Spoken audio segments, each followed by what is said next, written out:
This one right here, what information is being given to us. So we see a height of 6 centimeters and we see a radius of 2.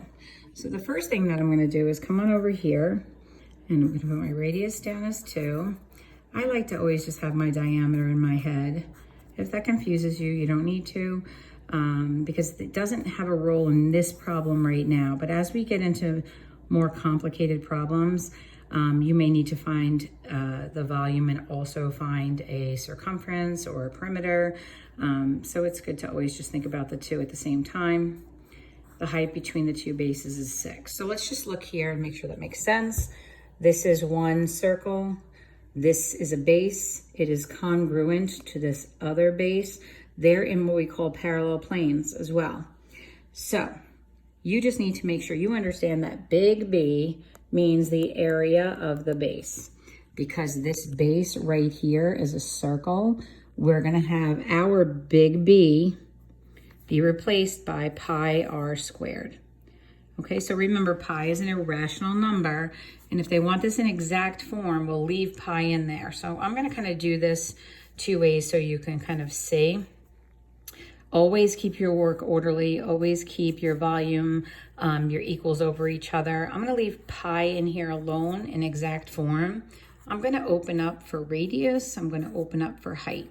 Okay, so I happen to know that the radius is 2. They told us that. The height is 6. Now, based on my order of operations, I need to do 2 squared first. So I'm going to leave pi right there. Now I will have 4, and we'll multiply that by 6. Now take note, guys, you don't see me writing a bunch of x's here for multiplication, right? We're in an algebra class, so we're not going to be putting x's down. X stands for a variable and can cause some confusion. So we're going to make sure that we stay using multiplication through the next couple of years of your life while you do math.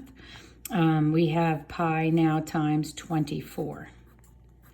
Now we write our numbers rational prior to irrational. So this number is rational and pi you know is irrational. Pi is not equal to 3.14. Pi is approximated at 3.14. It's an irrational number, right? That goes on indefinitely. We talk about that.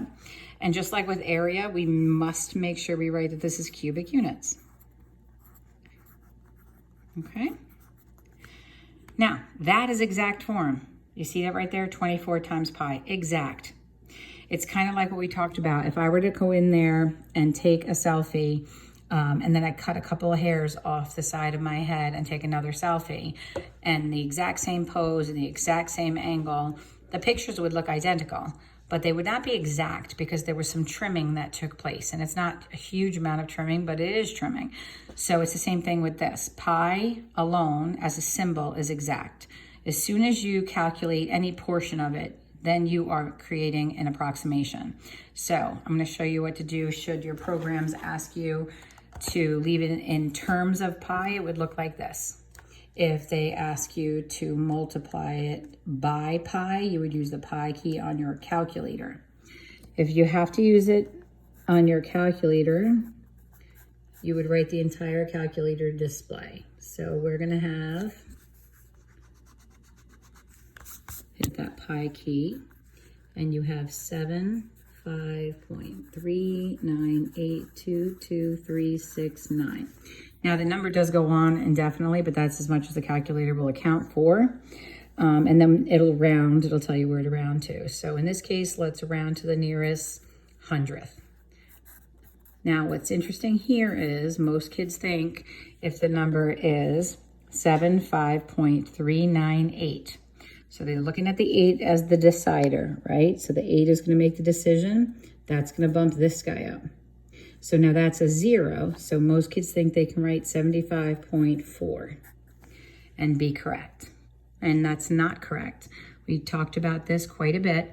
Remember, if they ask you to round a number to a place value, there has to be a number in that place.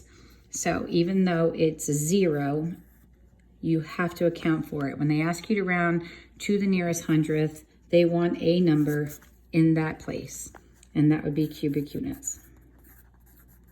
Okay. The only other thing you need to make note of is the other approximation they might have had you do would have been if you were to go back to this step right here, then they could have had you multiply by 3.14, which would be a lot less decimal places to consider. And you would get 75.36.